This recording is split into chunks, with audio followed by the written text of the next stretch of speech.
You ever wonder why when you're stressed out is when you decide to reach for food? It's usually when you are under pressure, specifically right around 7:30 p.m. when you're coming home from work is when you feel the most tempted, when you see the most triggers.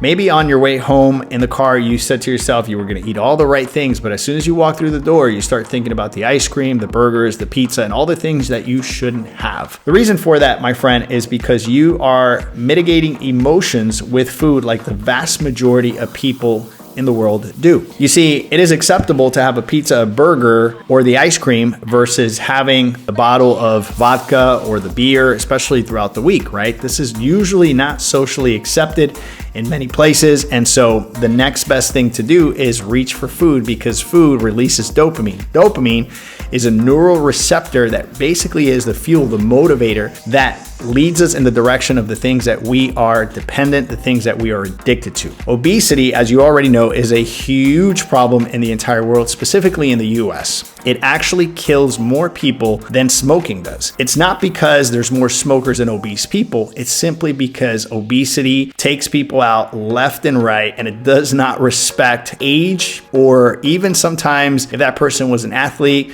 or maybe that person had a healthy lifestyle at an early point in their life. If they start to adopt all of these bad habits, generally that leads to obesity. Obesity leads to just a number of diseases, metabolic disorders, cognitive disorders, type 2 diabetes, high blood pressure, hypertension, you name it, it all comes from obesity. And most of the time, these are lifestyle issues. They're not necessarily hormonal issues. They're not that you're big bone. They're not that you're from the Midwest and that's why you gain weight, or your mom was obese and your dad was obese and now you're just destined to be obese, even though it is said that obesity can be a genetic disposition. That being said, that is altered by a positive lifestyle. And so we can't blame it on that. So we're just going to go for true facts. And the true fact is that the vast majority of people that are suffering with weight are suffering with overweight because of their lifestyle. And so then the question is, well, is it a dynamics issue? Is it an exercise issue? And I see a lot of people tackling this whole concept of weight loss through dynamics, nutrition dynamics, intermittent fasting, OMED.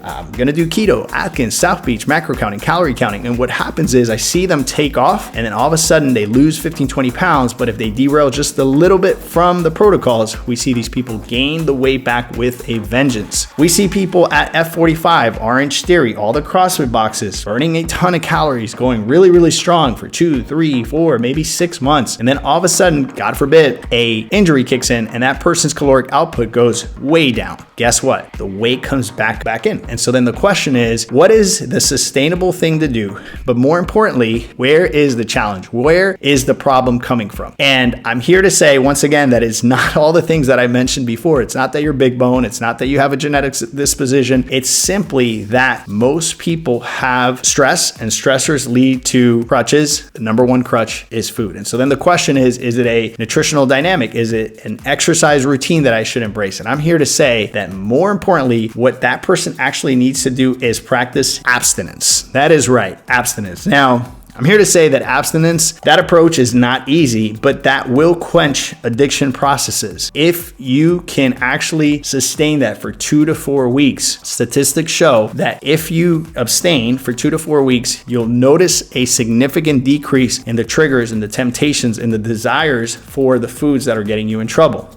Now, then the challenge becomes, well, how do I abstain for 2 to 4 weeks if I'm addicted to these foods? And that's a great question. That's where coaching comes in and accountability comes in. If you have a coach and you have someone keeping you accountable, there's something that happens with accountability. It's a hate-love relationship, right? I keep many people accountable. And some of the things I hear on the other side is, JT, I feel anxiety on Saturdays when I check in. Like I just feel nervous because I don't know what my numbers are going to look like. And of course, we're talking to people about not focusing on the scale, focusing on their habits. But the reason that causes anxiety is because when we have a third-party unbiased accountability partner, we actually want to show up as the best version of ourselves. We don't want to ridicule ourselves. We don't want to show up on Saturday and give, just bad numbers simply because we didn't follow the protocols. Or sometimes people are doing the right thing, but they're just a little anxious because they have to present those numbers to someone else. And to that I say, great. That little pressure, being on your toes, is so incredibly positive when you're seeking abstinence and getting between those first 2 to 4 weeks, those are the hardest weeks. The first 2 to 4 weeks are the hardest, but once you get through that, you quench addiction processes. And what you end up seeing on the other side is that you start becoming very, very aware of those tempters, those triggers. You start heading in the right direction. If that coach is providing you with a good nutrition orientation, meaning they're giving you some sustainable tools, some things that you can do for the rest of your life, and they're taking you through different phases.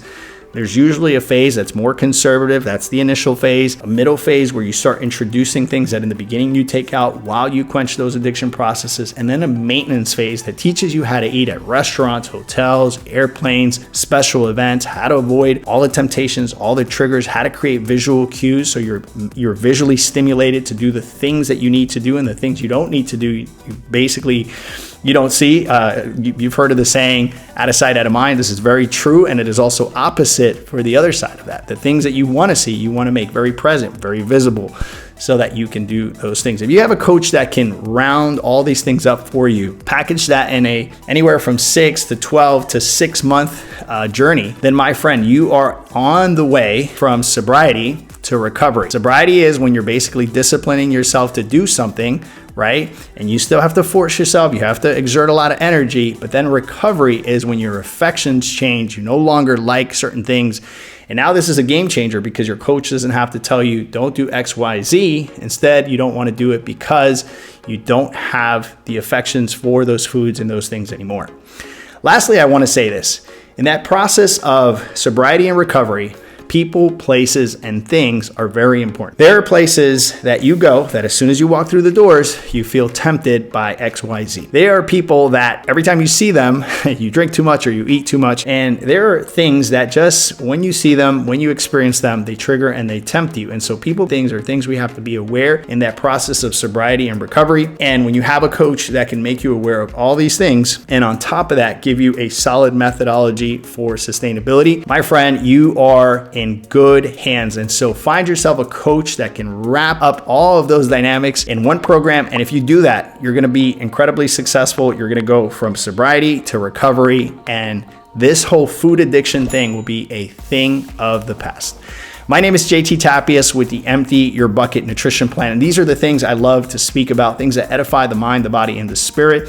If you enjoyed this video, check this video out here. These are the things that I talk about. And if you're not subscribed, please do so. Talk to you soon. Ciao, ciao.